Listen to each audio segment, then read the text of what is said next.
Old SX4 here that's going to the fire department to get caught up for a training exercise.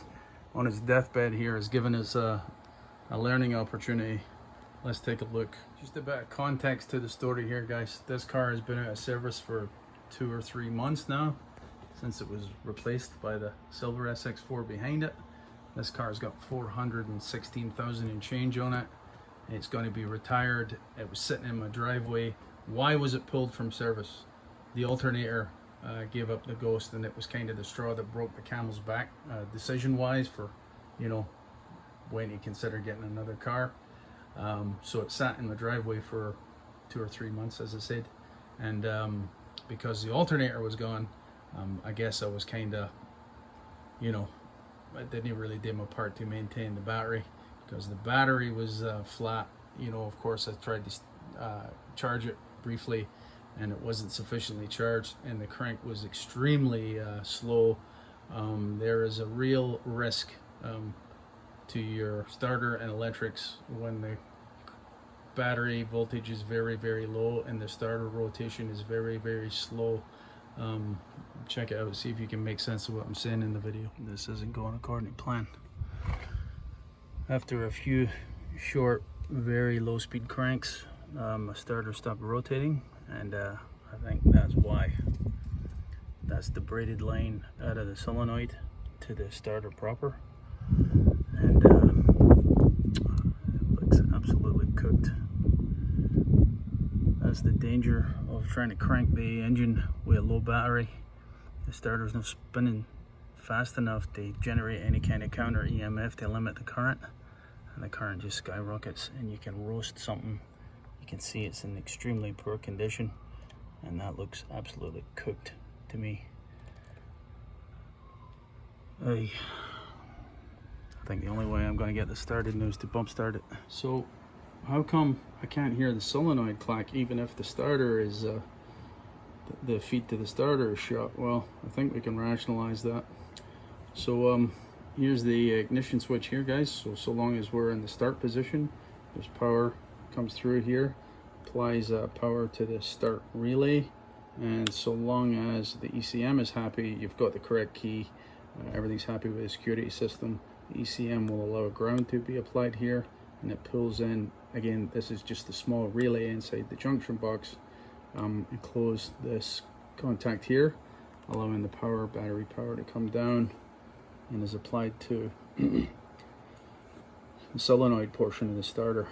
This is actually severed here in reality physically, although not shown on the drawing like that. It's actually 2 separate components in reality, right? There's a solenoid and the start motor. So the braided line portion is this length of line right here. It's corroded and cooked. It had its last couple of rotations there, and as I said, because the starter rotation, the battery was so low, the starter rotation is so low, it won't generate any counter EMF in order to limit the current that's coming through the starter. And I think this braided line segment here just roasted. So again, back to the question, how come we couldn't hear the solenoid clack? So with power applied here, we have 2 separate portions of the solenoid. We have the pull-in coil and the hold-in coil. The hold-in coil is always powered, so long as the key's in the start position. The pull-in coil, however, is only powered so long as the key is in the start position and the contact is open. Can you see that once the contact transitions from the open position to the closed position, applying the power to the starter, that both these points are effectively at the same potential, so there's no differential across these, so this is effectively depowered. The pull-in coil is effectively only powered for the pull-in portion of the start sequence of the starter. So because this length of line here is gone, we can't hear any clack on the solenoid because there's no continuity for the coil to ground through the starter itself, because this line here is cooked. So just a couple other thoughts on this drawing here. Notice it shows for the automatic models, this car is a manual gearbox, 5-speed. It doesn't show any clutch safety switch. The clutch is maybe monitored via the ECM. Again, one of the conditions required for the ECM to permit a ground there for the start sequence. to put the ground and energize the start relay. Again, in the junction box, a small little relay. Another thought on the drawing, in case you were wondering what this is here to the ECM, when this line is actually at battery potential, you know, let's call it 12 volts for simplicity. When there's 12 volts on this line, the ECM better see crank sensor activity, engine rotation. If you have power on this line here, does it make sense that the engine should be rotating? That the ECM should be seeing crank position pulse? It does. And in fact, I can't be certain because the battery was so low. I'd be willing to guess that this has recorded P0330, I think it is, crank sensor circuit. Just for a laugh, let's take a look. I could be wrong. As you can see here, guys, the car is in my garage where I can work on it in comfort to, as I said, disassemble, scavenge some of the parts that I want to keep before it goes to the get caught up in the training exercise with the fire department. I'm just interested to see if I'm talking shit here or the car actually did register the crank sensor DTC. Yeah, and it did. That it is there. Whoops.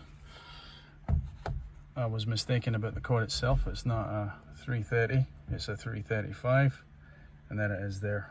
So the reason I mention this can really throw you for a loop, because the crank position sensor on this car is behind the bell housing on the gearbox, on the 2-liter gasoline A-spec engine.